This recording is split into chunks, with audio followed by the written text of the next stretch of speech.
The way you make change is you go and get a group of people like us, and we go and make things happen. We go straight to the motherfucking source to make things happen. The reason why ain't nothing changed is because y'all is too busy thinking about this. This is what people want y'all to do. I'm here with Alicia English.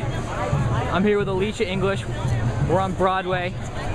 What were you saying outside of Foot Locker? I was basically telling people that with the way that the system is, they have a lot of stereotypes about us, about how we're lazy, about how we're thieves, about how we're low, about how we're poor, how we don't know how to act, that we don't know how to maintain ourselves and be peaceful. And I was saying that with what happened at Foot Locker, this should have never happened at all.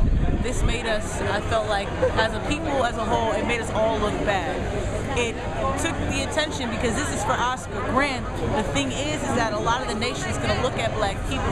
I hope they will not, because black people are beautiful people. And I was saying that we're too beautiful of a people to continue to do this. Granted, it was not just black people, it was black people, white people, Hispanic people, Asian people. Everybody was doing it.